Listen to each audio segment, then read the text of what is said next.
चलो यहां से, चलो चलो।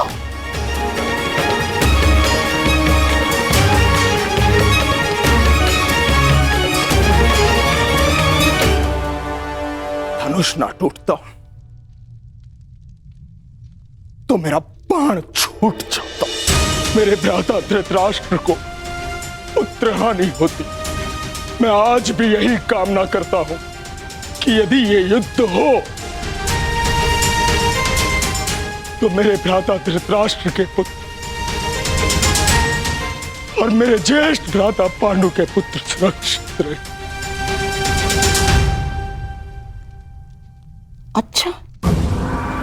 अच्छा खेल खेला आपने वासुदेव। मेरी बुद्धि तो ये सोच सोच कर कुंड हो रही थी कि आपने दुर्योधन का आतिथ्य ठुकरा कर यहां भोजन करना क्यों स्वीकार किया। क्या योजना थी आपकी इसके पीछे। मिल गया मुझे उसका उत्तर। गांधार राज, मैं यहां आया ये मेरा चुनाव था। दुर्योधन ने जो व्यवहार यहां किया वो उसका चुनाव था, और अब महात्मा विदुर इस युद्ध से अलग हुए हैं तो ये इनका चुनाव है। अपना चुनाव करने का अधिकार हर मनुष्य को है गांधार राज, और उस चयन का प्रतिफल चुका उसकी विवशता।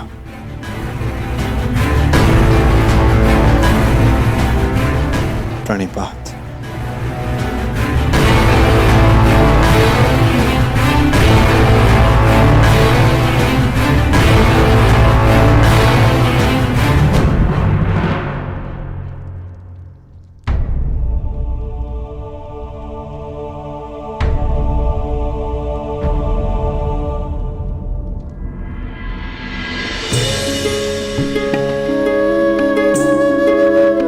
कान्हा, तुम यहाँ?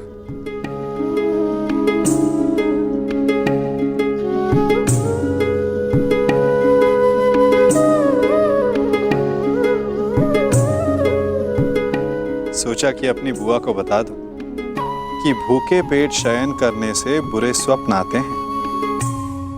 मेरी निद्रा और भूख तो तभी उड़ गई थी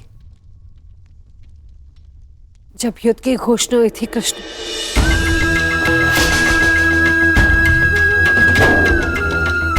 जिस माता के पुत्रों का जीवन दांव पे लगा हो उसकी आंखों में नींद कैसे आएगी। उसके गले के नीचे से निर्भला कैसे उतरेगा।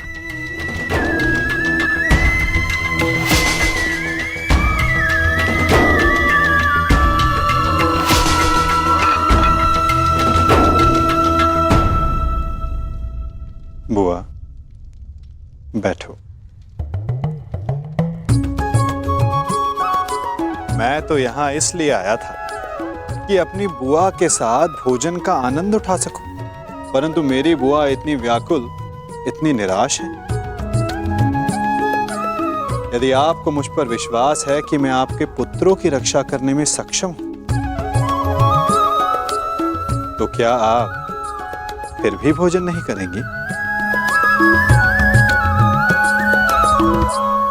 तुम्हारी बात कोई चाह के भी कैसे टाल सकता है। तो फिर पहले आप भोजन कीजिए।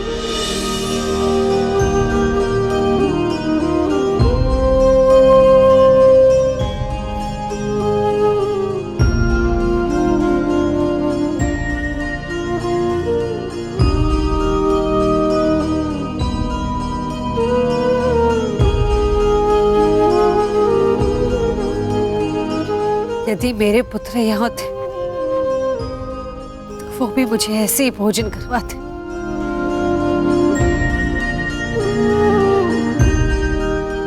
धन्यवाद कृष्ण, जो तुम यहाँ पर आकर मेरे पुत्रों के स्थान पर खड़े हुए और प्रकृत विकट परिस्थिति में मेरे पुत्रों का मार्गदर्शन करने के लिए।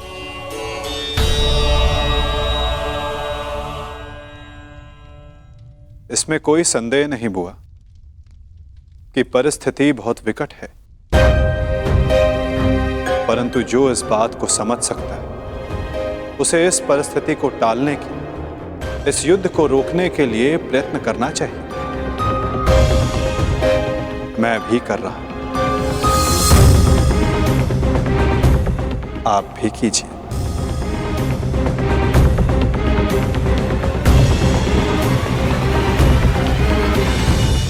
मैं समझी नहीं,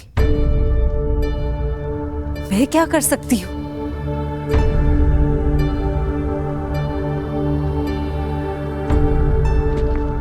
आपको स्मरण है बुआ, जब मैं यहां विभाजन के समय आया था तो मैंने आपको एक कार्य करने से रोका था। अभी उचित समय नहीं है बुआ, सत्य सम्मुख आएगा बुआ, परंतु उचित समय उचित स्थान पर। तुम ये कहना चाह रहे हो कि मैं उसे... बुआ, कुछ करने को कहने वाला मैं कौन होता हूं? मैं तो बस इस परिस्थिति की गंभीरता को देख रहा हूं। शांति दूत बनकर आया हूं।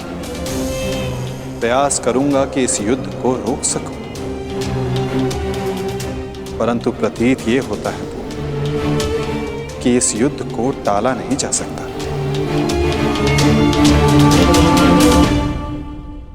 मुझे भी उसी दिन का भय है कृष्ण, जब मेरे दोनों पुत्र एक दूसरे के समक्ष अस्त्र दान कर एक दूसरे का रथ मारने के लिए प्रस्तुत होंगे, परंतु इसे रोका कैसे जा सकता है? संदेह तो है बुआ, परंतु यदि आपके 6 पुत्र एक ही पक्ष में हो तो कदाचित युद्ध का प्रश्न ही ना उठे।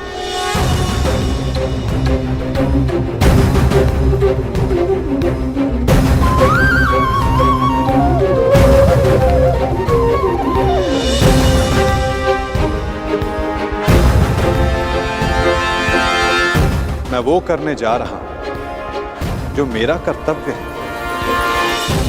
आप वो करें जो आपको उचित लगता है।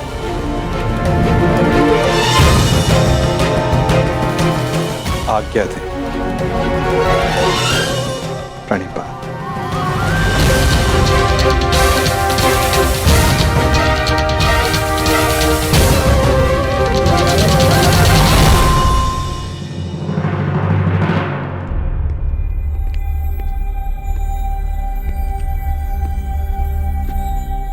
माधव,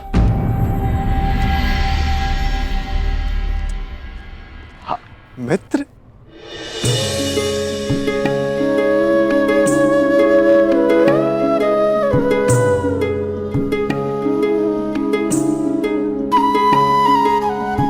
मुझे बहुत प्रसन्नता हुई तुम्हें फिर से देखकर। कहाँ थे तुम? मेरे स्वागत के लिए नहीं आए? क्योंकि मुझे नहीं लगता कि यहाँ आपको स्वागत देने के लिए बुलाया गया है। मैं तुम्हारा तात्पर्य समझा नहीं मित्र। आप सब जानते हैं फिर भी अनजान बन रहे हैं। आप गांधार नरेश को मुझसे अधिक समझते हैं। ये स्वागत प्रारंभ है, इसके बाद अपमान होगा और हो सकता है कि कोई जाल भी रचा हो। यदि जाल होगा तो मुझे पूर्ण विश्वास है कि मेरा धनुर्धारी मित्र उस जाल को अपने बाणों से काट देगा।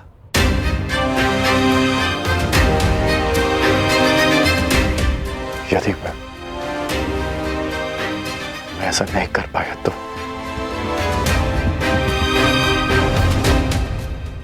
तो मैं स्वयं उसका त्राण करूंगा मित्र।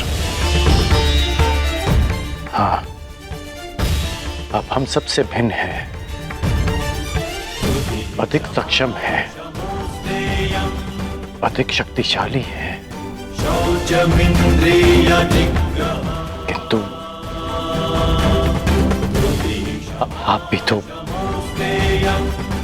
मानव का ही रूप है ना, और मानव सब कुछ नहीं जानता। अन्यथा आज आप दुर्योधन की सभा में नहीं आते।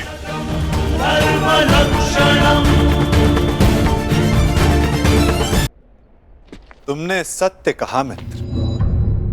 मानव सब कुछ कहाँ जानता है? जैसे कि तुम। यदि तुम भी सब कुछ जानते होते तो दुर्योधन की ओर नहीं होते मित्र।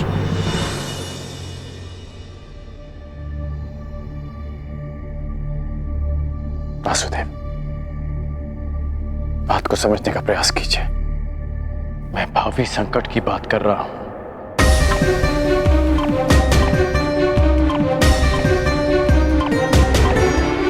आगे मत बढ़िए, रुक जाइए वासुदेव।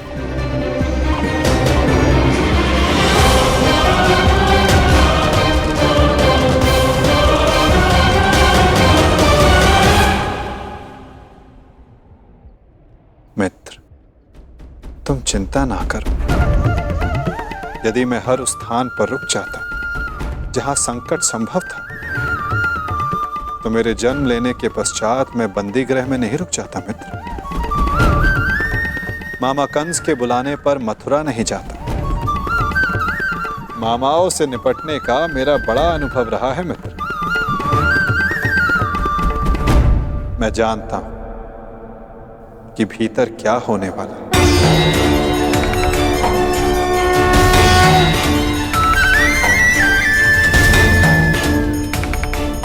फिर भी आप जा रहे हैं? हाँ मित्र, मैं इसलिए नहीं जा रहा कि ये मेरी इच्छा है। मैं इसलिए जा रहा हूं कि वहां राज्यसभा में जो होगा उसके लिए वहां मेरा होना आवश्यक है। परंतु महत्वपूर्ण प्रश्न यह है मित्र कि मैं ऐसा कर क्यों रहा हूं?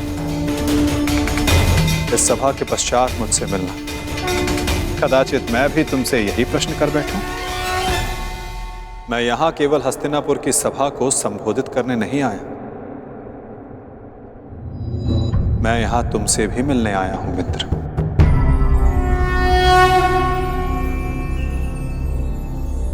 तुम सदा मुझसे यही प्रश्न करते आए हो कि मैं इस पक्ष में क्यों? मेरा मत क्या है? क्या मैं ही करता धरता हूं या केवल दृष्ट? क्या मैं ही कार्य साधता हूं या कार्य का साक्षी मात्र? मेरे साथ आओ मित्र, तुम्हें इन सब प्रश्नों का उत्तर मिल जाएगा।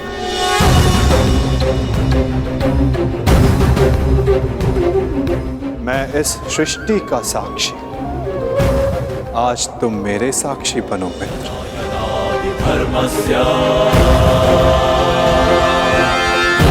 भवति भारत धर्मस्य तदात्मानं सृजाम्यहम् परित्राणाय साधूनां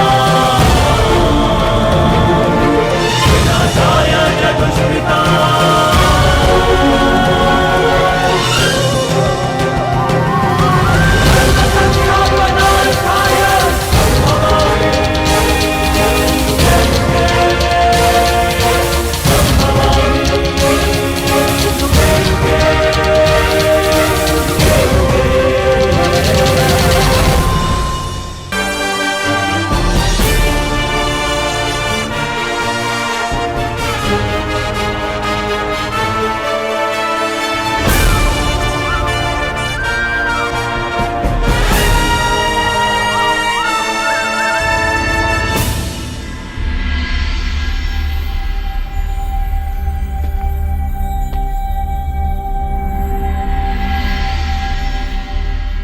प्रणिपात उस महान योद्धा को जो कुरुवंश के सबसे बड़े संबल हैं, जिन्हें संसार स्मरण करेगा तो इसलिए कि उन्होंने अपना संपूर्ण जीवन अपना कर्म और अपना धर्म समस्त कुरुवंश को समर्पित कर दिया। जो कुरुवंश का मार्गदर्शन करते, उनको मार्ग दिखाते। कुरु गौरव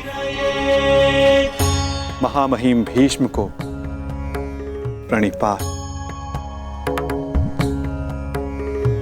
नारायणं नमस्कृत्य नरं प्रणिपात उस महान राजा को जो कुरुकुल का सर्वे सर्वा है, जो राष्ट्र का निर्माता है, उस महाराज धृतराष्ट्र को, इस शांति दूत कृष्ण का प्रणिपात। स्वस्ति। अपने ज्ञान और शिक्षा के बल पर सामान्य कुरु कुमारों को भारतवर्ष का महान योद्धा बनाने वाले अर्जुन, भीम, दुर्योधन जैसे महान योद्धाओं के आचार्य श्री द्रोणाचार्य को मेरा प्रणिपात। कल्याण हो वसुदेव।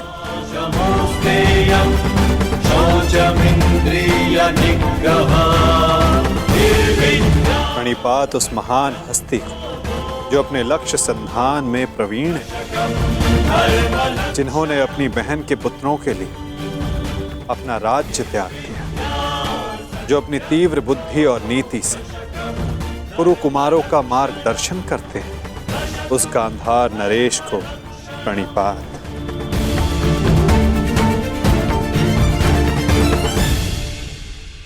प्रणिपात महानितिज्ञ महात्मा विदुर को।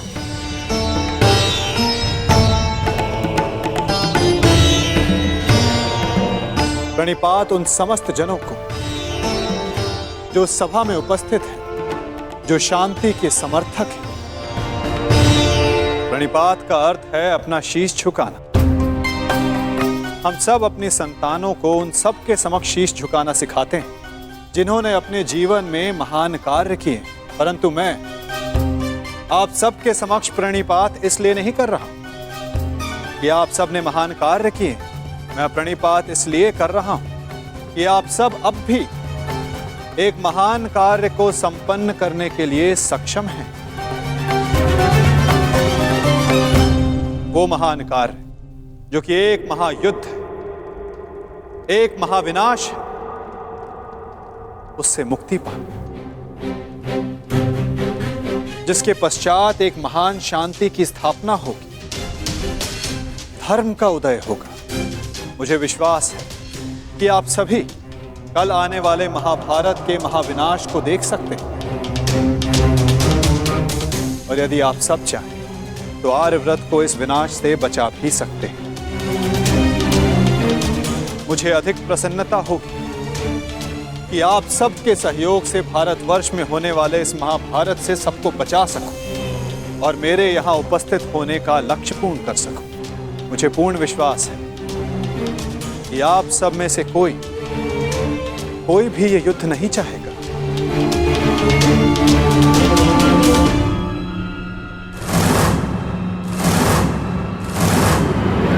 संसार का सबसे बड़ा कष्ट होता है परिवार में आया क्लेश। परिवार का अर्थ है ऐसा समूह जो साथ रहे, जो एक दूसरे के साथ जिए, एक दूसरे का संबल बने। यदि एक वृक्ष दूसरे वृक्ष की शाखाएं काटने लगे तो वृक्ष का अस्तित्व समाप्त हो जाता है महाराज धृतराष्ट्र। जब परिवार साथ रहता है तभी उन्नति होती है। मेरी मंत्रणा यह है कि एक वंशज के अहंकार के लिए समूचे वंश को दांव पर लगाना उचित नहीं, क्योंकि यदि वंशज का अहंकार जीत भी गया तो वंश अपना अस्तित्व हार जाएगा। इसलिए मैं वासुदेव कृष्ण पांडवों की ओर से शांति दूत बनकर आया, शांति प्रस्ताव लाया। यह युद्ध केवल भाइयों के मध्य का संघर्ष नहीं होगा, बल्कि इस युद्ध में संपूर्ण भारतवर्ष भाग लेगा।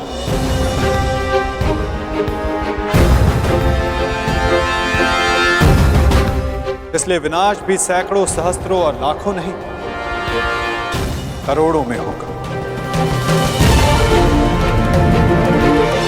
और इसीलिए मैं ये अंतिम प्रयास करने आया, ये प्रस्ताव लाया कि आप सभी इस महाभारत को, इस महायुद्ध को रोकने के लिए मेरी सहायता करें।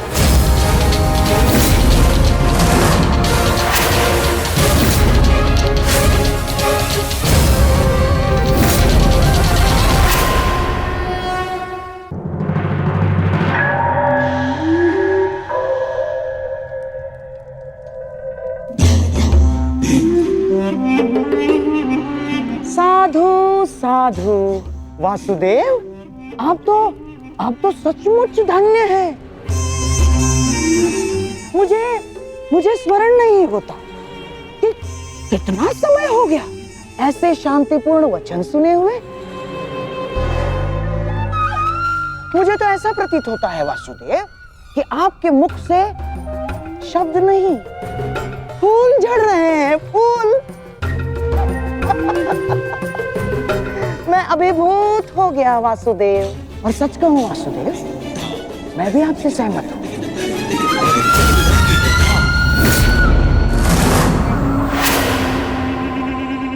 मैं भी नहीं चाहता कि ये युद्ध हो ना।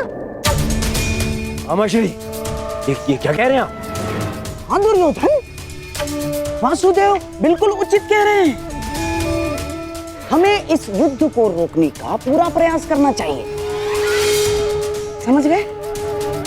हाँ हाँ वासुदेव, सबसे श्रेष्ठ युद्ध वो है जो कभी हो ही नहीं। और युद्ध की परिस्थिति उत्पन्न न होने देने का एक ही उपाय है कि एक पक्ष दूसरे पक्ष पर आक्रमण ना करे। चलिए ठीक है, हम पांडवों पर आक्रमण नहीं करेंगे, परंतु वासुदेव, द्वारकाधीश, क्या आप यह आश्वासन दे सकते हैं कि पांडव भी हम पर कभी भी आक्रमण नहीं करेंगे? कभी भी।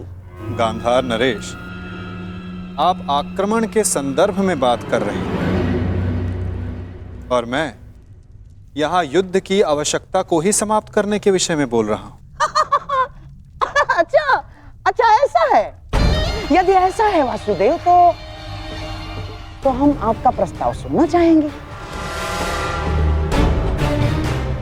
हाँ, आप शांति दूत हैं तो संदेश तो लाए होंगे। और हाँ, ऊपर से आप शांति प्रस्तापित करना चाहते हैं। तो वासुदेव, शांति प्रस्तापित करने के लिए जिस समाधान की आवश्यकता होती है, वो समाधान भी लाए होंगे आप, है ना? बताइए क्या है इसका समाधान? प्रत्येक युद्ध की नींव में अन्याय छिपा होता है गांधार राज, और अन्याय का केवल एक ही समाधान है, और वो समाधान है न्याय।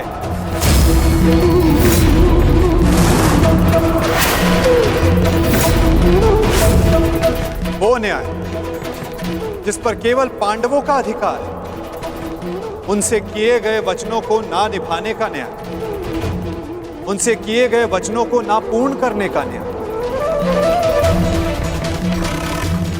इस भरी सभा में जो अधर्म हुआ, जो अन्याय हुआ, उसके प्रति न्याय। महाराज धृतराष्ट्र, मैं यहां पांडवों की ओर से उनके साथ जो अन्याय हुआ उसका न्याय मांगने आया। कैसा अन्याय वासुदेव? वो अन्याय जो एक धर्म सभा में एक अधर्म द्यूत माध्यम से हुआ था। वो अन्याय जो कुरुकुल के ज्येष्ठ जनों के समक्ष कुलवधू पांचाली के साथ हुआ। यदि उस अन्याय का त्राण हो तो इस महायुद्ध को रोका जा सकता है।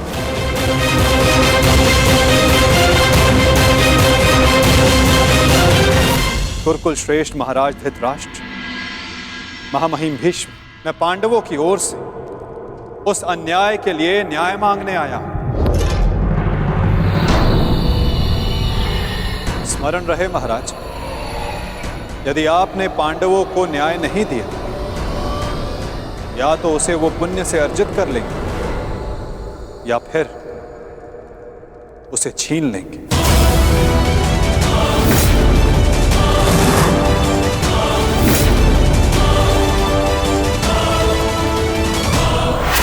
अब निर्णय आपका है। वासुदेव, आप यहाँ शांति प्रस्ताव लेकर आए हैं या हमें धमकाने आए हैं? वो उस द्यूत में जो कुछ भी हुआ सबकी उपस्थिति में हुआ, युधिष्ठिर की इच्छा से हुआ। अरे वो हार गया, अपना राज्य हार गया, वो उसका प्रारब्ध था। छलबद्ध अन्याय को प्रारब्ध नहीं कहा जा सकता युवराज। जिस प्रकार मंदिर में किया गया पाप पुण्य नहीं बन जाता, उसी प्रकार धर्मवीरों की उपस्थिति में सभा में किया गया धर्म नहीं बन जाता। धर्म कौन सा धर्म?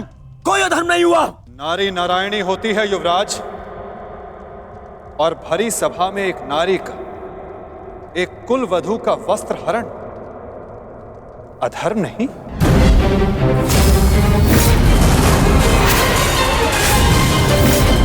यदि तुम्हें विश्वास नहीं तो अपने ज्येष्ठों की झुकी दृष्टि से पूछो दुर्योधन। उन वस्त्रों से पूछो जो आपको आपके मन की नग्नता अनुभव कराने के लिए आपके शरीर से दूर हो गए। उन प्रतिज्ञाओं से पूछो जो पांडवों ने अपने भ्राताओं के विनाश के लिए मांगी। ये प्रतिज्ञा लेता हूं और यही जंगल तोड़कर तुम्हारा प्राण दे लूंगा दुर्योधन। उस श्राप से पूछो जो द्रौपदी ने समस्त कुरुकुल को दिया। इस सभा में उपस्थित वो हर व्यक्ति जिसने मौन रहकर ये अधर्म होते हुए देखा, उन्हें उनके मौन रहने का दंड मिलेगा। श्राप है ये अपनी सुता द्रौपदी का। परंतु यदि आप सब चाहें तो पांडव अपनी प्रतिज्ञा को त्याग देंगे। द्रौपदी अपना श्राप वापस ले लें। बस आप सबको अपनी भूल का अनुभव करके पांडवों को केवल उनका अधिकार देना है।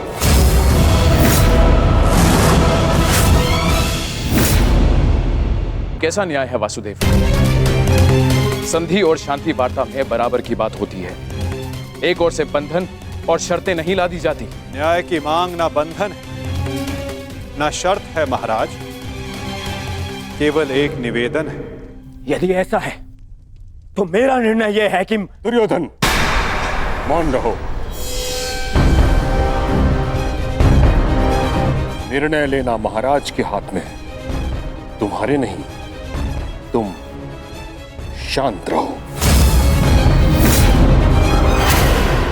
राजा होने के नाते मेरा कर्तव्य है कि मैं सबकी बातें सुनूं ताछरी, अपने मंत्रणाकारों का सम्मान करूं। दुर्योधन युवराज है, हस्तिनापुर का भवी महाराज है, इसलिए इस संदर्भ में मैं अपने पुत्र और हस्तिनापुर के युवराज दुर्योधन को अपना निर्णय प्रस्तुत करने की अनुमति देता हूं।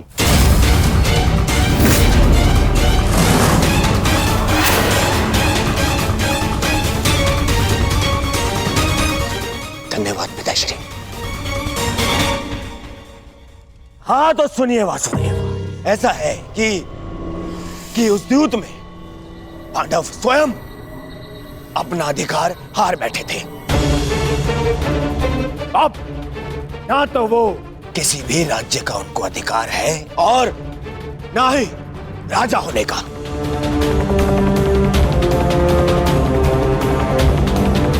इसीलिए मैं दुर्योधन ये घोषणा करता हूं कि हस्तिनापुर आपका ये शांति प्रस्ताव ठुकराता है।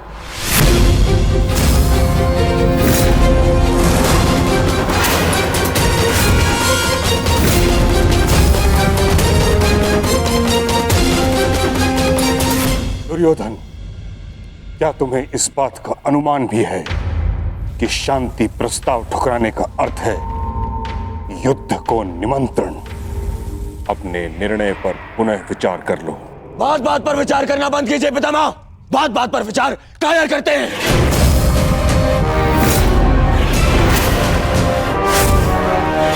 योद्धा का जन्म ही युद्ध के लिए होता है और मैं इस युद्ध के लिए प्रस्तुत हूं।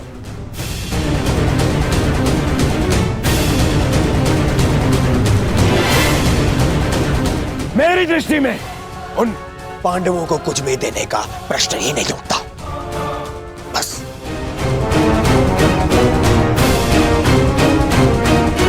मैंने ये सभा समझौते के लिए रखवाई थी, न कि अपने ही अधिकार के त्याग के लिए।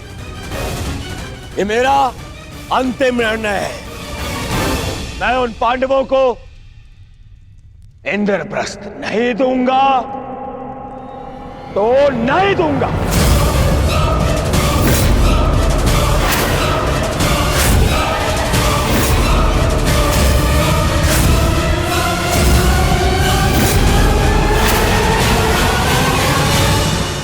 परंतु यदि क्रोध से कुछ शुभ हो, पाप बाहुभीत हो, तो क्रोध और दंड भी धर्म ही है। ये मेरा अंतिम निर्णय है। मैं उन पांडवों को इंद्रप्रस्थ नहीं दूंगा तो नहीं दूंगा।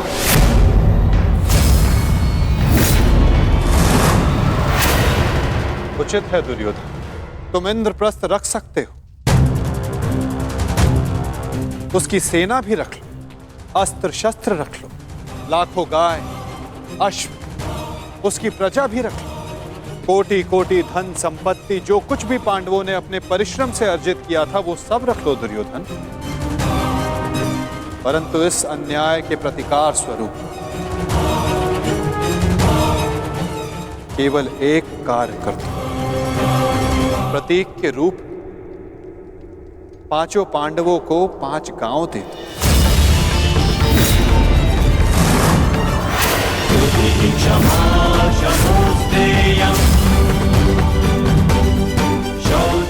इतना तो दे ही सकते हो दुर्योधन। 5 पांडव वहां सुख से निवास करें और कुछ नहीं चाहेंगे। इस युद्ध को टालने के लिए केवल 5 गांव देना स्वीकार है तुम्हें?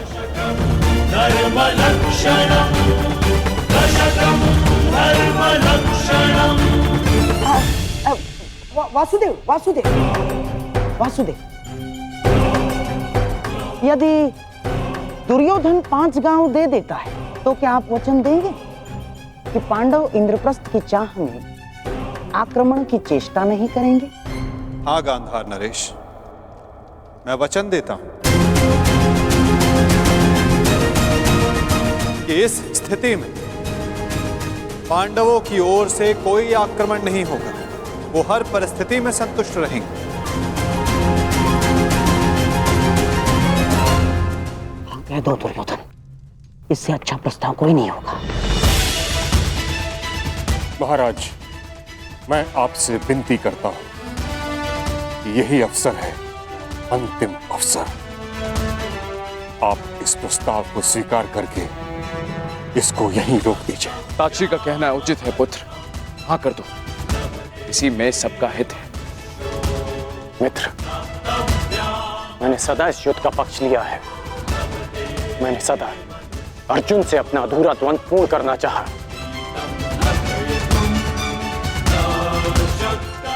मैं अपना अधूरा द्वंद्व कभी और पूर्ण कर लूंगा।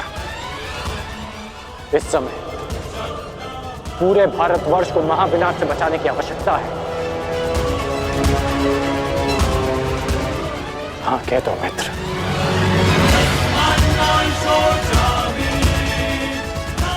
तुमने तो एक अनजान का मान रखने के लिए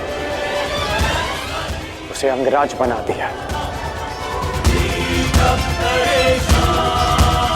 तो लाखों के प्राणों को बचाने के लिए 5 गांव दे दो मित्र। देख रहे हैं वासुदेव, मेरे मित्र अंगराज मेरे साथ है।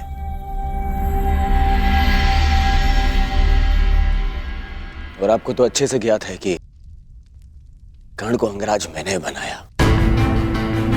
उसे वो दिया है मैंने जो पांडव नहीं दे पाए। ना पांडव, ना पितामह। और ये मेरा वचन है, यदि मेरा मित्र मुझसे प्राण भी मांगेगा तो वो भी मैं प्रसन्नता से दे दूंगा।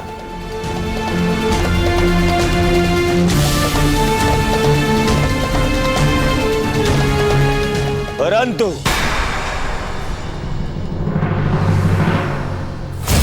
ऐसा सोचना भी मत कि मैं उन पांडवों को कुछ भी देने वाला हूं।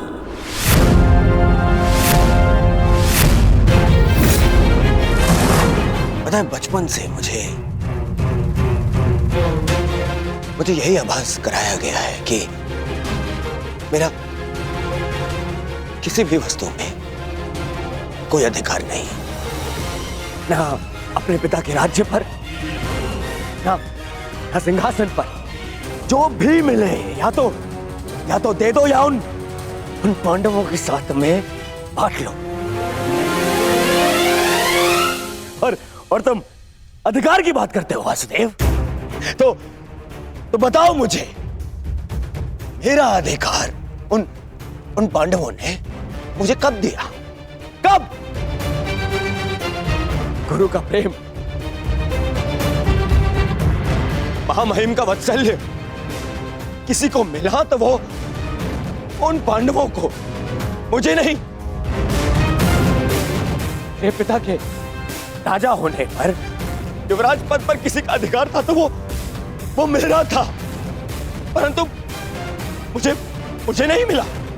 वो मिला उस युधिष्ठिर को।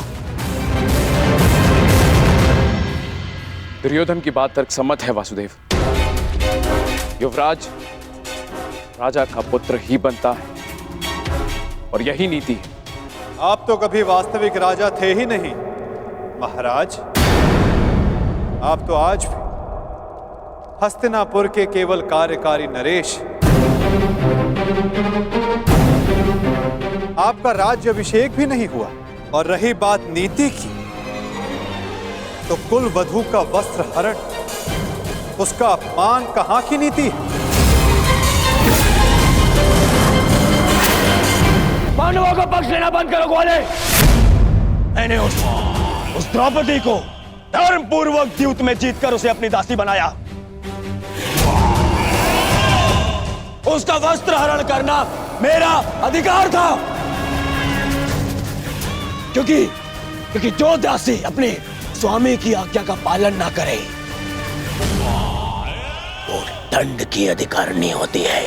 नारी केवल सम्मान की अधिकारिणी है दुर्योधन।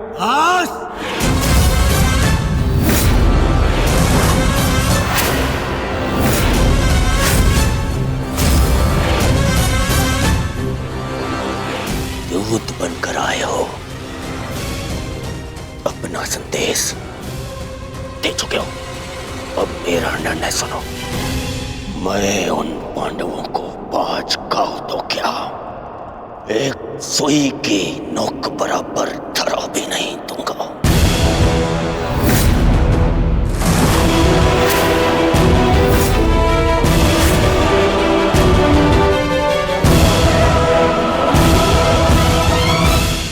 मैंने तुम्हारा संदेश भली भांति समझ लिया है युवराज।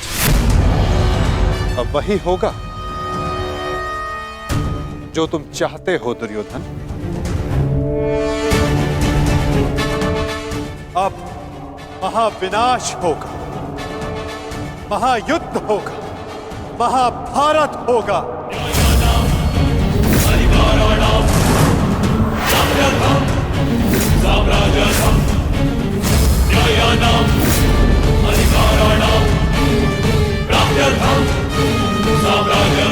प्रणिपात।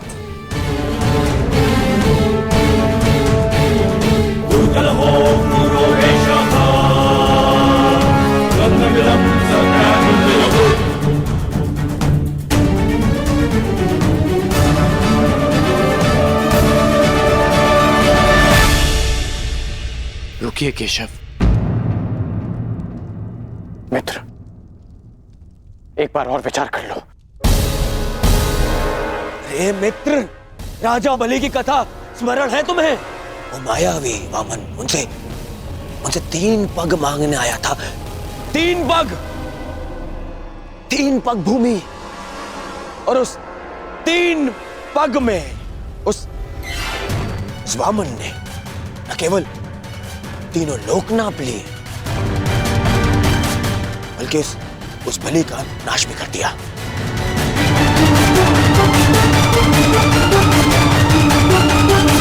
अरे इस छलिया को 5 गांव दे दूंगा तो यह हस्तिनापुर का अस्तित्व ही मिटा देगा।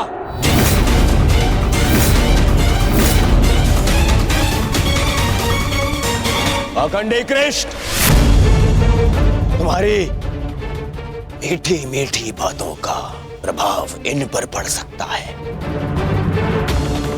दुर्योधन पर नहीं। तो फिर मैं प्रस्थान करता हूं।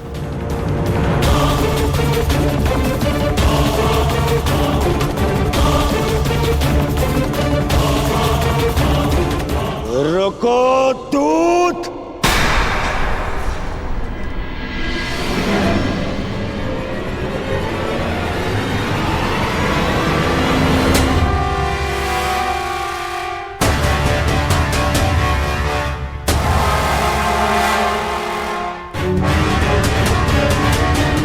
मैंने तुम्हें जाने की आज्ञा नहीं दी है अभी।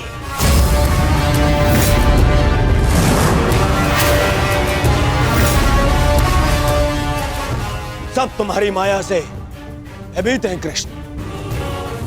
आज मैं अपनी प्रजा और अपनी सेना के मन से तेरा भय मिटा दूंगा कृष्ण।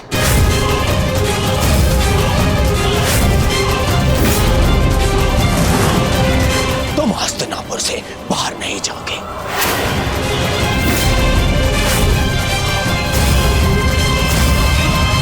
मैं धृतराष्ट्र पुत्र दुर्योधन तुम्हें अभी और इसी क्षण बंदी बनाता हूं वासुदेव।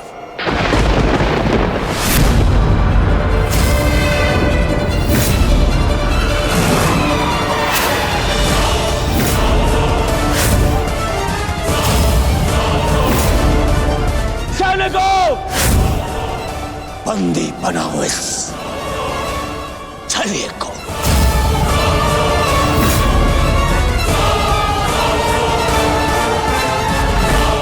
अपने पुत्र को सीमा में रहने का अर्थ सिखाइए महाराज। ये अनर्थ करने जा रहा है। महामहिम बिल्कुल ठीक कह रहे हैं महाराज। वासुदेव कृष्ण केवल हस्तिनापुर के संबंधी नहीं, इस समय वे एक शांति दूत हैं। और इस बात का स्मरण रहे महाराज, एक शांति दूत के साथ इस तरह का व्यवहार उचित नहीं है। आचार्य ठीक कह रहे हैं पुत्र। ऐसा अनर्थ मत करो। रावण ने भी यही मूर्खता की थी। उसने भी दूत का अपमान किया था और उसकी सोने की लंका जलकर भस्म हो गई।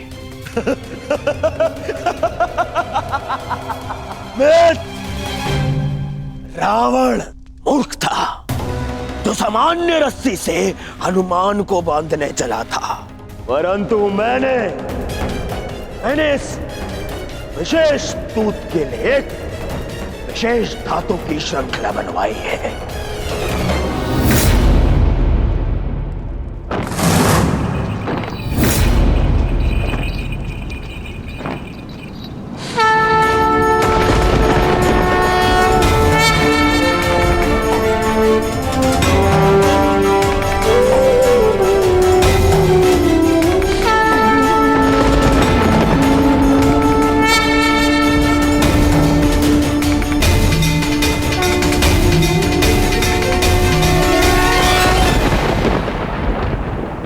कुछ नहीं कहेगा।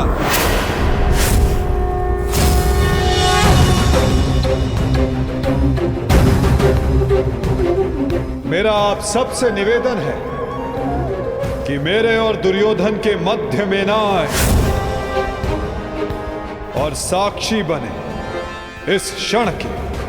इसे भान नहीं कि ये क्या कर रहा है, जिसके जन्म के पश्चात जिसे बंदी गृह की बेड़ियां ना बांध सके, सैनिकों का पहरा ना रोक पाए, आज तुम उसे बांधने चले हो दुर्योधन। सामर्थ्य है तुम में तो बढ़ो आगे,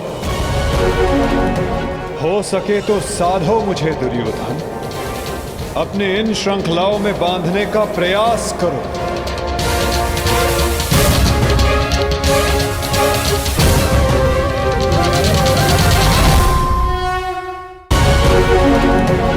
हो सके तो साधो मुझे दुर्योधन, अपने इन श्रृंखलाओं में बांधने का प्रयास करो।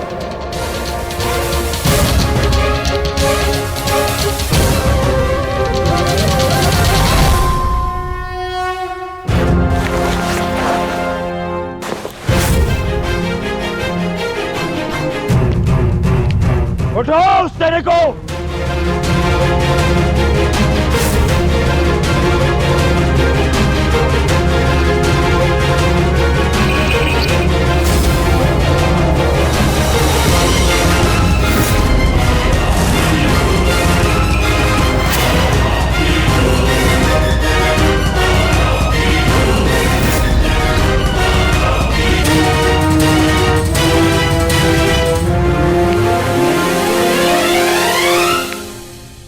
तुम्हें लगता है कि ये धातु श्रृंखला मुझे बांधने के लिए पर्याप्त है दुर्योधन?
जब तक अनंत आकाश को बांधने में सक्षम श्रृंखला तुम्हारे पास ना हो, तब तक ऐसी मूर्खता पुनः करने का प्रयत्न मत करना दुर्योधन। ये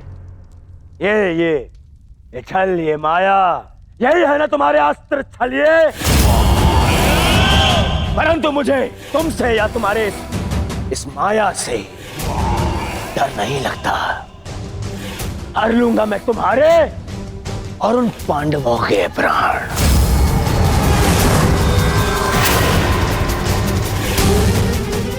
स्मरण रखना कि इस महायुद्ध में अंत करेगा तुम्हारा और उन पांडवों का यह दुर्योधन। जो स्वयं मृत्यु के शिखर से गिरने वाला हो, उसे अपने अंत की चिंता करनी चाहिए मूर्ख दुर्योधन। जिस सत्य को, जिस भविष्य को मैं टालना चाहता था, उसे आज तुमने स्वयं आमंत्रण दे दिया। और सत्य ये कि इस महायुद्ध के अंत में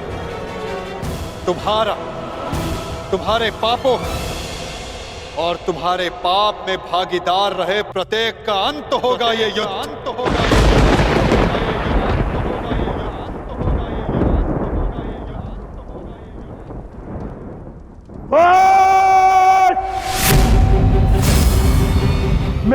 राज्य में मेरे ही सभा में आके मुझे ही धमकी देता है छलिए। तुम्हारा राज्य, तुम्हारी सभा, इस राजसभा के समक्ष कितना सा आकार है तुम्हारा दुर्योधन, और हस्तिनापुर के समक्ष कितनी सी है ये सभा, और इस पृथ्वी के सामने कितना सा है हस्तिनापुर, और इस ब्रह्मांड में क्या स्थान रखती है ये पृथ्वी। यदि मनुष्य का अभिमान और दम उसके आकार से अधिक बड़ा हो जाए तो वही मनुष्य को स्वयं अपने बोझ से मार डालता है, और तुम्हारे अंत का कारण भी यही अभिमान होगा दुर्योधन, और तुम्हारा अंत भी तुम्हारे इसी अभिमान से होगा दुर्योधन।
पितामह,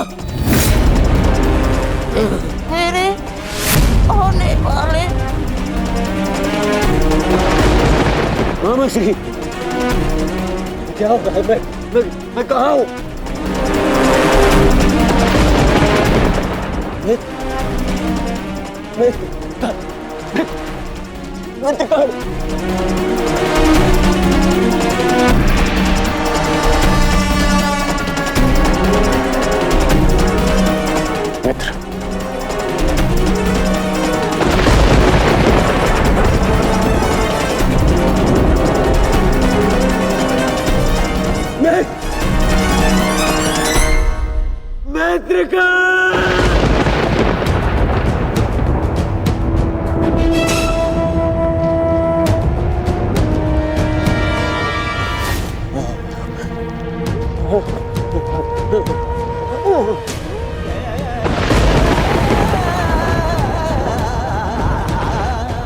असंभव है ये, असंभव है ये। इसे तुमने ही तो संभव बनाया है दुर्योधन।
इस युद्ध के जन्मदाता तुम ही हो। ध्यान से देखो इसे, ये कुरुक्षेत्र है। ये तुम्हारे अहंकार का परिणाम है दुर्योधन, तुम्हारे छल का निष्कर्ष है ये तुम्हारे मद का, तुम्हारे कर्मों का फल है दुर्योधन। ये उस पाप का परिणाम है दुर्योधन जो भरी सभा में याज्ञसेनी के साथ हुआ। ये उस श्राप का परिणाम है जो पांचाली के धधकते हृदय से निकला। देखो मूर्ख, मृत्यु तुम्हें पराजित कर चुकी है और तुम विजय का स्वप्न देख रहे हो।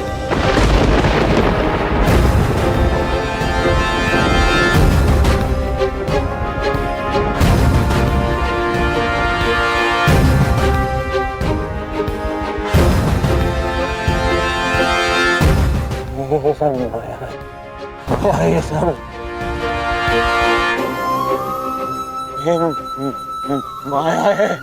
माया नहीं दुर्योधन, तुम्हारे कर्मों की छाया है ये। यही तुम्हारा भविष्य है, यही तुम्हारा प्रारब्ध, यही अंत है कुरुवंश का। युद्ध की चाह थी ना तुम्हें, महाविनाश देखने की इच्छा थी तुम्हें। ठीक है, युद्ध मिलेगा तुम्हें, महाविनाश देखोगे तुम। तुमसे पहले भी बहुत अहंकारी आए और उनका भी अंत मैंने इसी प्रकार किया। मनुष्य क्या, मैं तो सौर मंडल का सृजन और विनाश करता हूं। देखना चाहोगे तो देखो।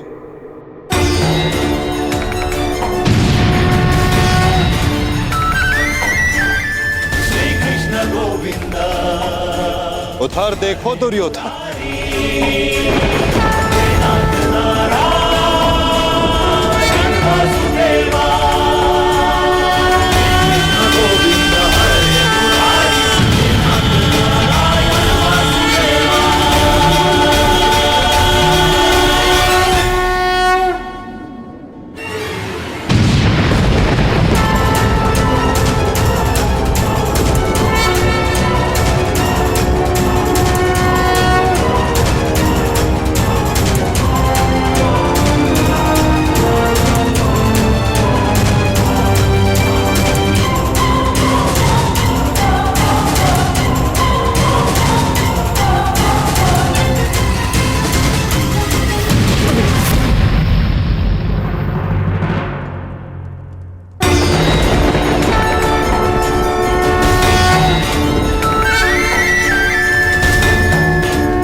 ये क्या हो रहा है? नहीं, ये सब मिथ्या है। ये मिथ्या है। ये मिथ्या तुम्हारा अहंकार है दुर्योधन। मिथ्या ये सभा है, सत्य तो वो है जो तुम कभी समझ ही नहीं पाए। वो सत्य जो मैंने अभी तुम्हें दिखाया।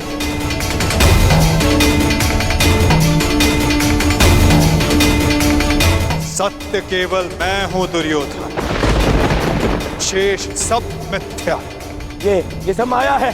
तुम साधारण मनुष्य हो और कुछ नहीं हो।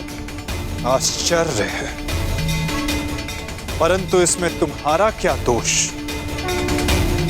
जब मनुष्य में अहंकार तो वो सत्य केवल आकार से पहचानता है। तो आकार देखो दुर्योधन।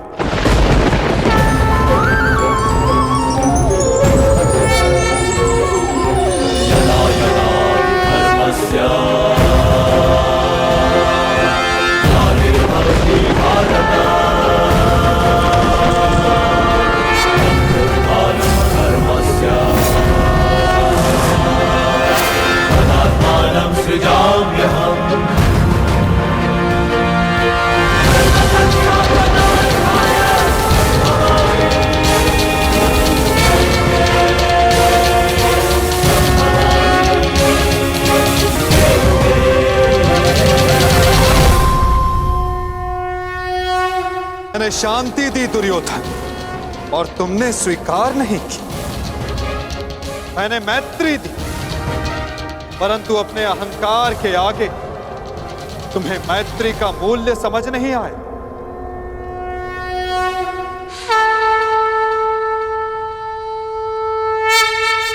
मैं प्रेम लाया था, परंतु तुमने युद्ध मांगा दुर्योधन। तो सुनो, अब युद्ध होगा।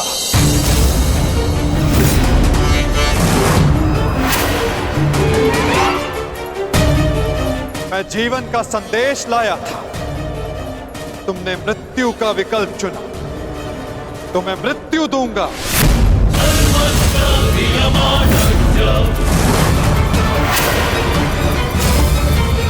तुम्हें अनुमान नहीं दुर्योधन कि यह युद्ध कितना भयंकर होगा। महासंहार होगा, पापियों के प्रत्येक भागीदार का अंत होगा ये महाभारत।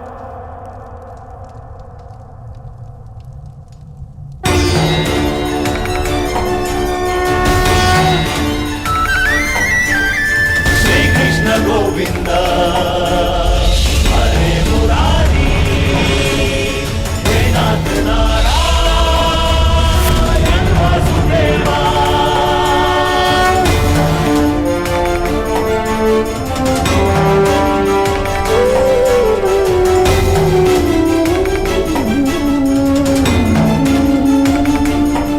अश्वत्थामा! हे नाथ नारायण वासुदेवा, श्री कृष्ण गोविंद हरे मुरारी, हे नाथ नारायण वासुदेवा, श्री कृष्ण गोविंद हरे मुरारी। बाण संधान करो पार्थ, मुक्त करो राधे को। हरे मुरारी, हे नाथ नारायण वासुदेवा, श्री कृष्ण गोविंद हरे मुरारी, हे नाथ नारायण वासुदेवा। सभा में इतनी शांति क्यों है? कोई बताएगा मुझे आखिर हो क्या रहा है? सत्य देखने के लिए तन के दृष्टि की नहीं, मन के दृष्टि की आवश्यकता होती है धृतराष्ट्र। नियति ने तुम्हें दृष्टि नहीं, परंतु आज इस क्षण के लिए मैं तुम्हें दृष्टि देता हूं। कदाचित तन की दृष्टि से देखकर तुम मन की दृष्टि का सत्य समझ पाओ धृतराष्ट्र।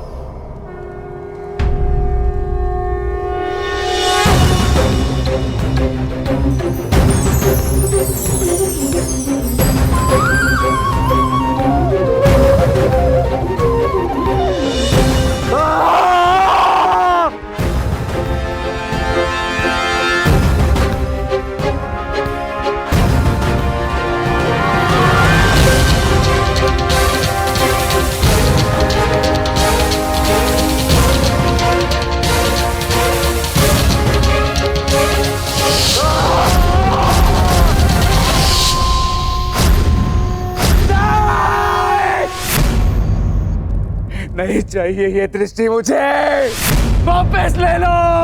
ये क्या अनर्थ दिखा दिया मुझे? वासुदेव, ले लो, वापस ले लो।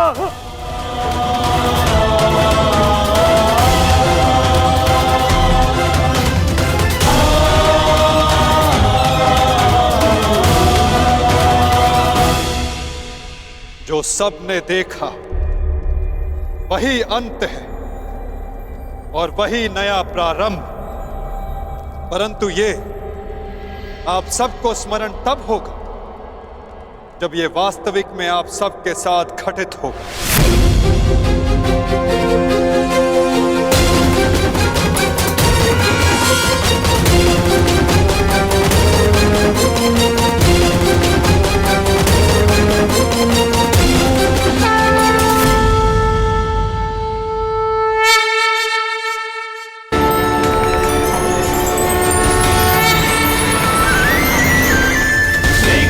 गोविंद हरे मुरारी, हे नाथ नारायण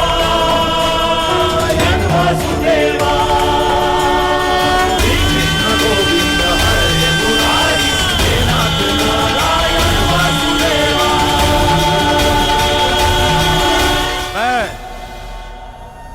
वासुदेव इस महायुद्ध, इस महाभारत की घोषणा करता हूं।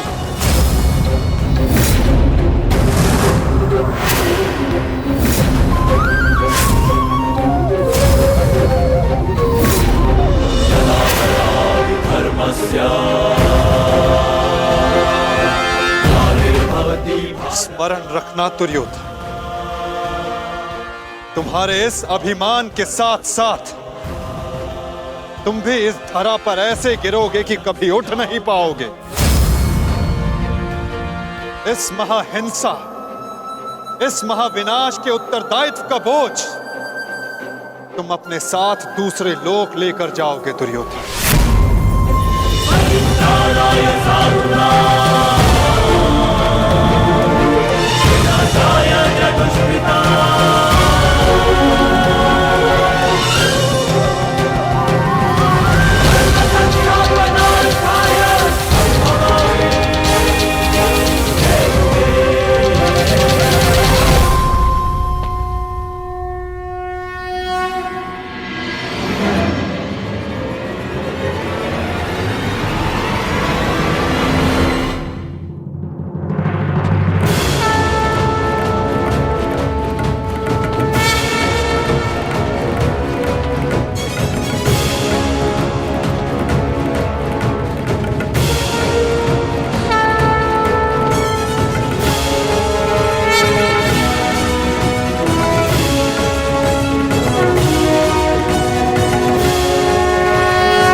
केशव,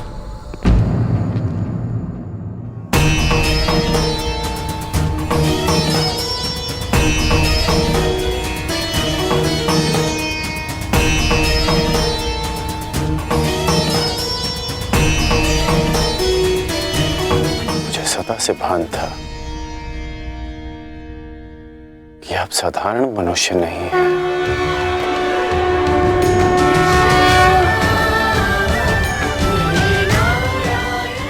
परंतु आज जो मैंने देखा उसके पश्चात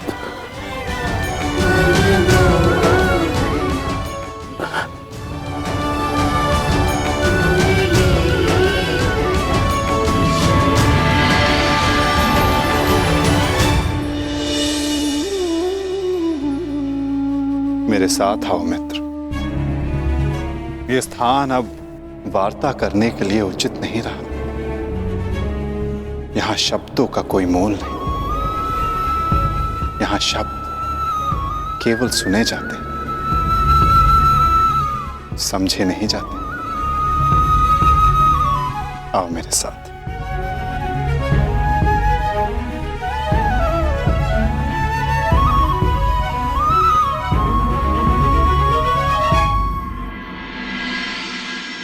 केशव,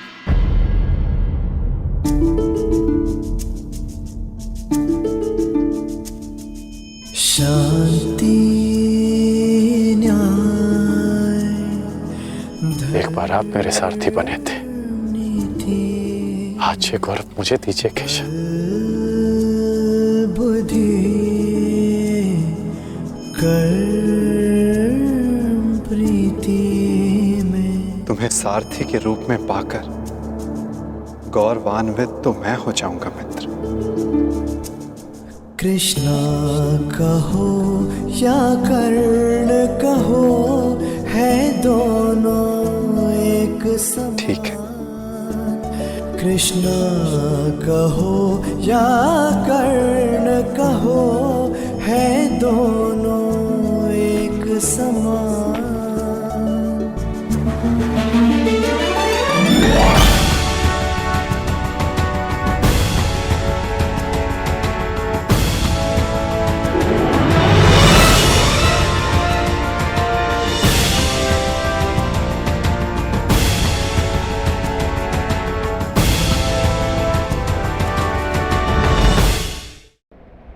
क्योंकि वो नहीं जानता कि अगले पल क्या होने वाला है। वो नहीं जानता कि वो जीवित रहेगा या वो मर जाएगा। परंतु यदि उसे ज्ञात हो जाए कि अगले पल क्या होगा या वो कब मर जाएगा, तो आपको नहीं लगता कि उसके आने वाले पल भय और चिंता में बीतेंगे?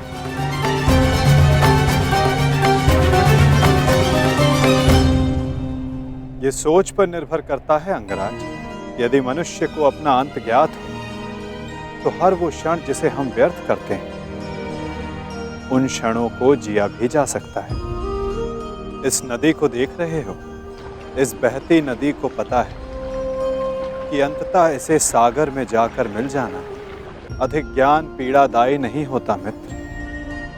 अधिक ज्ञान उचित निर्णय लेने में सहायता करता है। यदि तुम्हें भी भूत और भविष्य का कुछ अधिक ज्ञान होता तो कदाचित तुम भी अधिक न्यायपूर्वक निर्णय कर पाते।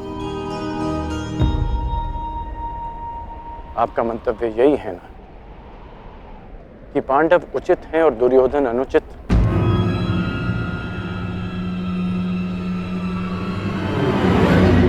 क्षमा कीजिएगा, परंतु मैं आपकी इस बात से सहमत नहीं हूं।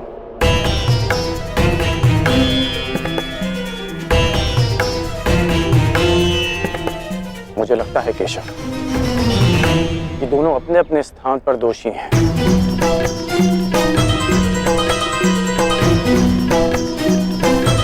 और इसी कारण से दोनों अपनी अपनी दृष्टि में निर्दोष और सही हैं। यदि दोनों ही दोषी तो तुम निष्पक्ष क्यों नहीं हो जाते मित्र?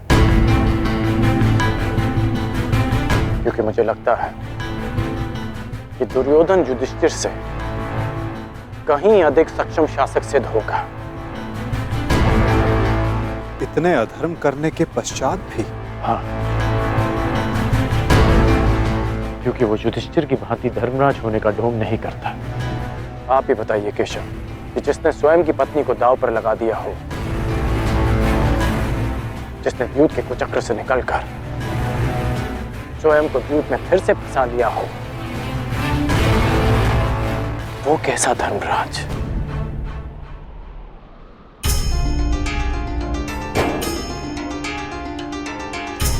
युधिष्ठिर की असमर्थता के कारण। राजकुमार युधिष्ठिर, मेरे शौंड की रक्षा कर लीजिए। मेरा अनुज क्यों मृत्यु की भेंट चढ़ गया?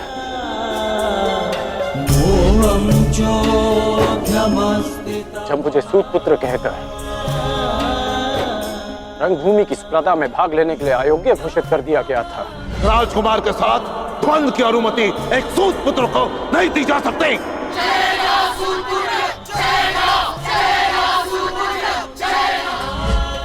तब भी धर्मराज का धर्म मौन था।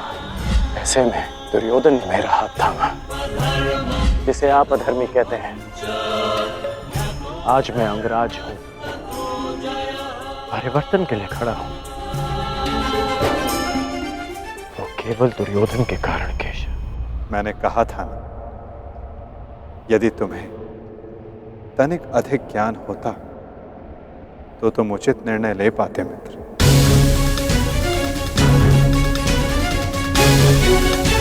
मैं समझा नहीं। तुम सदा स्वयं को सूतपुत्र समझते आए होकर, और यदि तुम्हारा ये ज्ञान मिथ्या हुआ तो? मिथ्या? हाँ कर, क्योंकि तुम्हें तो पता ही नहीं कि तुम वास्तव में हो कौन। मुझे ज्ञात है कि मैं कौन हूं, और मुझे गर्व है कि मैं अधिरथ पुत्र कर्ण हूं, राधे पुत्र कर्ण हूं, सूत पुत्र कर्ण हूं।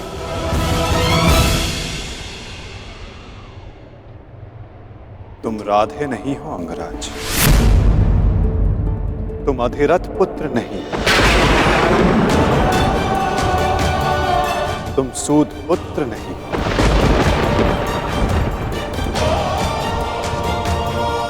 तुमने कभी ये नहीं सोचा कर्ण कि एक सूत पुत्र के शरीर में दिव्य स्वर्ण से मणित कवच और कुंडल क्यों है?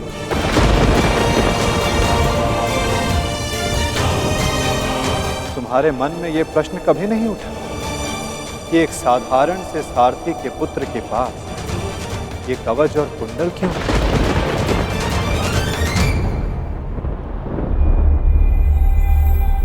क्या तुम ये सोचकर कभी व्याकुल नहीं होते कर्ण कि तुम शेष से इतने भिन्न क्यों हो? तुम सूर्य पुत्र कर्ण, सूर्य पुत्र कर्ण, सूर्य पुत्र कर्ण, सूर्य पुत्र कर्ण।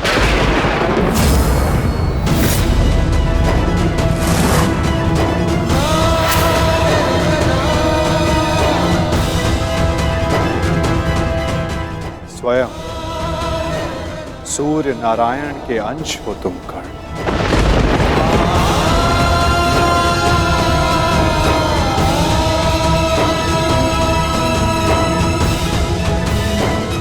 यह सत्य है, मेरे पिता अधिरथ हैं और मेरी माता राधा। सत्य से भागो मत कर्ण, और सत्य यही है कि अधिरथ तुम्हारे पालक पिता हैं। तुम उन्हें गंगा किनारे मिले थे, कभी सोचा नहीं कि क्यों सूर्य का तेज तुम्हारे मुखमंडल पर रहता है? कभी अनुभव नहीं किया मित्र कि क्यों सूर्य का ताप तुम्हारे शरीर पर स्निग्धता का अनुभव कराता है?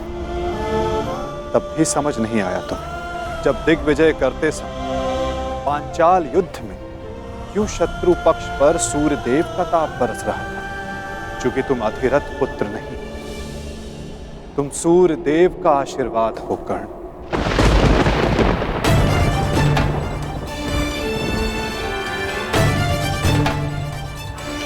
यदि मैं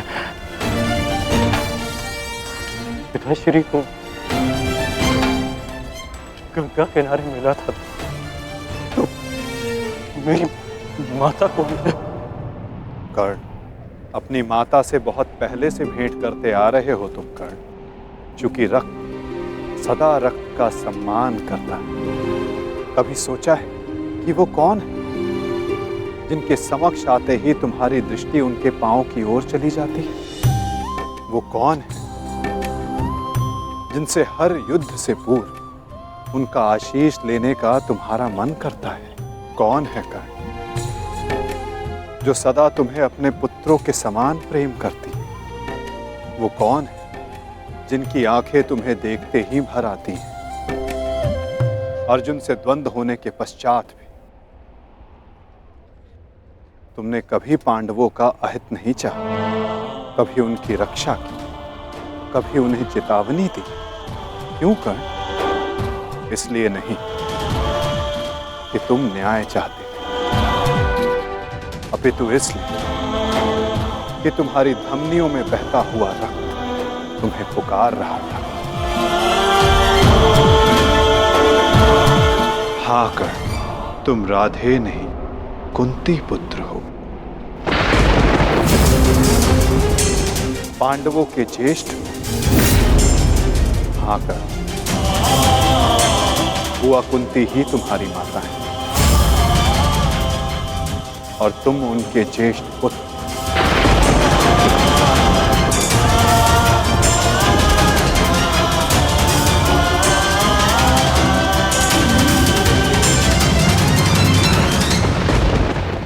ये सत्य नहीं है।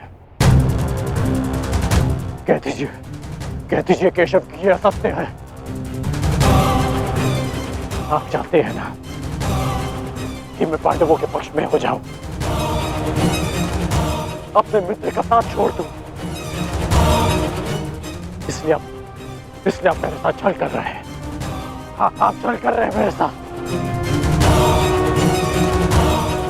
यदि मेरा कथन तुम्हें छल लगता है मित्र, तो जाओ स्वयं उनसे जाकर पूछो जिनके नाम से तुम संसार को अपना परिचय देते। भद्र अधिरथ और देवी राधा से जाकर पूछ लो।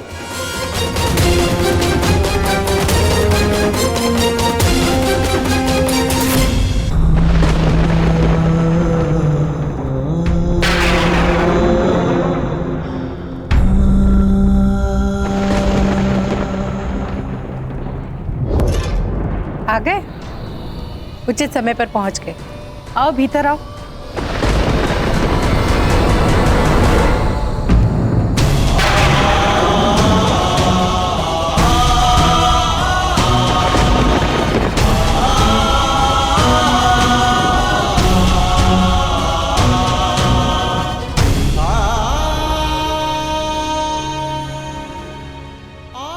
पुत्र।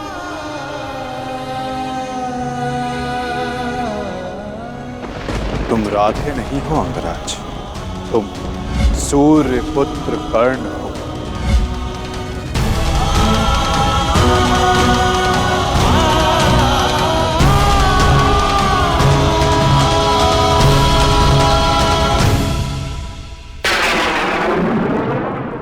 एक बार फिर से पुत्र कहकर पुकारिए ना।